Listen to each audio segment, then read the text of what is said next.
Olá, eutunautas! Eu sou Larissa Padrão, este é mais um Fora do Padrão em cenário novo. E hoje eu vou falar do mais novo filme do polêmico diretor M. Night Shyamalan, O Fragmentado, que é protagonizado pelo James McAvoy e pela Anya Taylor-Joy, que surgiu recentemente no A Bruxa, que eu super indico. E o filme tem sido falado como o grande retorno do diretor, que dirigiu umas grandes bombas aí na última década. Mas será que ele é tudo isso? Vamos ver.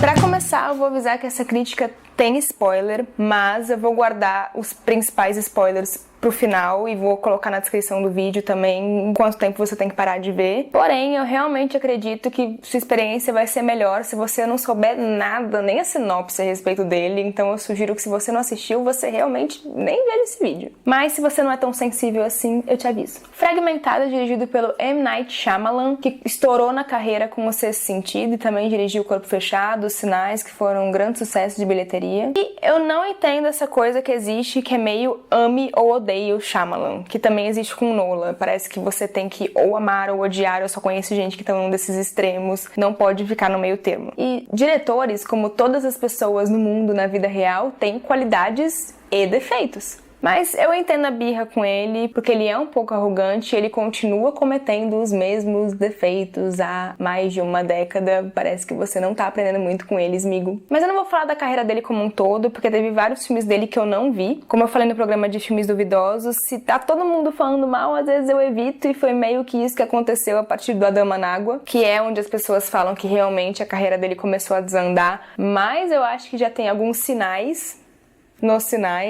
de que as coisas não iam tão certo assim. Sinais, aquele filme que te prepara pro grande final onde os ETs morrem com água. E aí eles são espertos o suficiente para escolher o planeta cuja superfície é composta de 70% de água. Mas enfim, no geral, a minha opinião sobre a carreira dele, pelo que eu vi, é que como diretor, ele é incrível em todos os filmes que eu vi. O papel do diretor é manipular suas emoções, e ele é muito habilidoso nisso. Eu tive minis ataques cardíacos assistindo o Fragmentado, e até o A Visita, que é o penúltimo dele, que apesar dos defeitos eu também gostei bastante. Mas os problemas pra mim dele tá no roteiro. Como roteirista ele deixa muito a desejar. E nem é o roteiro como todo, porque eu acho que ele até sabe montar uma estrutura, e isso tem muito a ver com a questão também de manipulação do público que ele sabe fazer. Ele sabe te contando informações pouco a pouco e te conduzindo pra onde ele quer te levar. Mas ele constrói alguns diálogos que são tensos de ruim. Todos os filmes dele têm no mínimo alguns diálogos ruins, falas muito expositivas. E pra mim o principal é a ambição não cumprida. Ele sempre quer fazer algo muito grandioso, falar de um macro tema. O surgimento de um super-herói, a escalada da violência na sociedade, o papel da fé. E aí ele vai te levando pra aquilo, vai aumentando sua expectativa, mas sempre em algum momento do clímax ele te frustra, ele parece que não entrega aquilo que ele promete. Mas sobre o Fragmentado. O filme narra a história do Kevin, que é interpretado pelo James McAvoy, o Professor Xavier, mas que na verdade é Kevin e companhia, porque ele sofre de um distúrbio chamado transtorno dissociativo de identidade, uma patologia que existe na vida real, inclusive, e ele tem 23 personalidades, identidades diferentes. E aí uma delas sequestra 3 meninas, a principal sendo a Casey, interpretada pela Anya Taylor-Joy, e mantém elas em cativeiro, e o filme é a gente tentando acompanhar elas, descobrindo todas essas identidades e tentando lidar com elas de alguma maneira, escapar daquilo, porque tem um medo iminente de surgir uma 24ª personalidade. No geral, eu achei o filme muito bom, por causa dessa característica do Shyamalan, que eu já falei dele como diretor, que é saber causar suspense. O filme é muito tenso. E acho que um dos elementos que eu mais gostei na construção desse suspense é a trilha sonora. Ela é toda fragmentada, a trilha em si, ela é composta de vários trechos que parecem muito diferentes entre si, mas que combinam pra causar a sensação esperada, mas ao mesmo tempo ela é muito funcional, porque o objetivo dela é causar suspense e ela faz isso. E sempre faz, eu acho que as trilhas deles são bem Hitchcockianas, assim, eles sempre fazem você roer bastante suas unhas. E uma dica pra esse filme é que eu realmente acho que vale a pena ver ele no cinema, porque a atmosfera claustrofóbica que ele faz e essa trilha que precisa ser meio ensurdecedora tem tudo a ver com o clima que você só consegue dentro do cinema. E não é só na trilha que ele sabe te manipular. Os ambientes, como eu já disse, são bem claustrofóbicos, são umas cores cores que incomodam um pouco e você tá sempre em ângulos mais fechados, aquilo começa a te incomodar depois de um tempo, você começa a se sentir preso como aquelas meninas. E a câmera frequentemente está na espreita também, porque é assim que normalmente as 3 meninas descobrem alguma coisa, então a gente vê muita coisa por fresta de porta, por buraquinho da fechadura, por cantinhos, e a habilidade desse homem de te fazer sofrer. Logo no começo já tem uma cena que uma das meninas tenta escapar e aí já tem uma ansiedade preparando para aquele momento que é uma batida na porta e aquilo vai tornando o ritmo que vai ficando insuportável. E aí tem a correria, tem perseguição e depois é seguido de um longo silêncio. Então quando aquilo acaba você já tá tipo...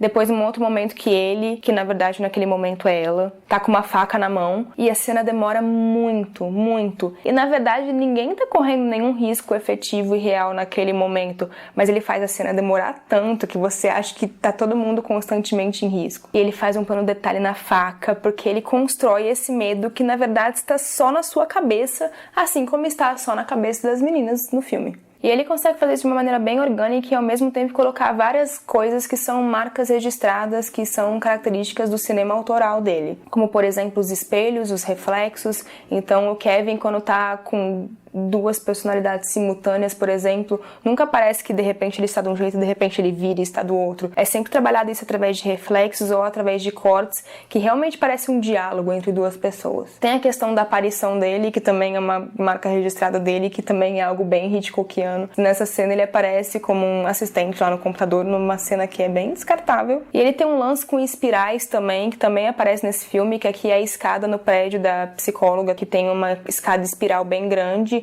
mas aquilo não é colocado lá à toa, assim, sem sentido. Aquilo tem um sentido muito grande, porque ali é o ambiente no qual ele é desafiado, então aquele é um ambiente, aquele é um caminho tortuoso pra ele. Então, cara, eu gosto de você como diretor. E outra coisa pra destacar são as atuações. Todo mundo tá falando muito da atuação da Anya Taylor-Joy, que eu realmente acho muito boa, mas não é o grande destaque do filme. O grande destaque do filme é o James McAvoy. É claro que tá muito cedo pra falar isso, mas realmente acho que é uma daquelas interpretações que você fala, Oscar, será? E não é só porque é aquele básico que Oscar adora, que é a pessoa se transformar, até porque aqui não é o básico da transformação, né? No mesmo filme ele interpreta uma criança com a língua presa, uma mulher muito severa, um cara meio afeminado com gosto por moda, um britânico com toque, um ser bestial. Todos eles são convincentes e todos eles têm características muito próprias. Cada um deles tem um trabalho de voz, de expressão facial, de expressão corporal e são consistentes. Você compra cada mudança de personagem, não é aquela coisa que parece forçação de barra. Mas nem é só isso, é o domínio da cena. Tem uma cena na qual ele tá fingindo ser uma personalidade pra psicóloga,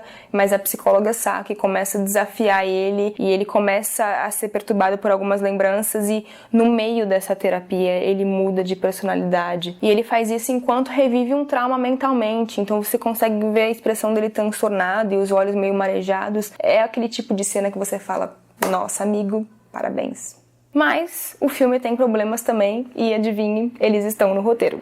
Pra começar, ele tem alguns diálogos ruins, ele é bem expositivo em alguns momentos. Logo no começo do filme, a Claire, que é uma das meninas sequestradas, vai falar sobre a Casey e ela fala ela é minha amiga da aula de história de Hades e eu tive que convidar ela porque ela não é amiga de ninguém e ela sempre se veste com muitas roupas e ela é antissocial. Ela fala mais ou menos 35 características da Casey em 5 minutos de filme, algo que não era necessário porque depois ele vai construir a personagem ainda. E eu não gosto muito de como ele desenvolve os personagens. E aqui vai o spoiler alert, porque daqui pra frente vai ser muito difícil falar sobre spoilers, então eu não vou mais me conter. Então se você não viu o filme, sai daí agora. Você está avisado.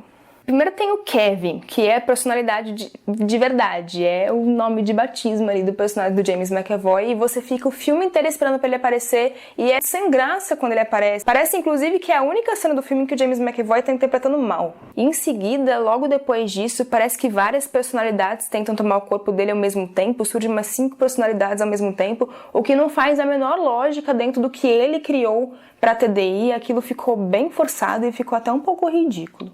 É uma quebra de clima porque você tava em um ritmo constante ali que tava te aterrorizando e de repente acontece aquilo e você fica tipo, sério?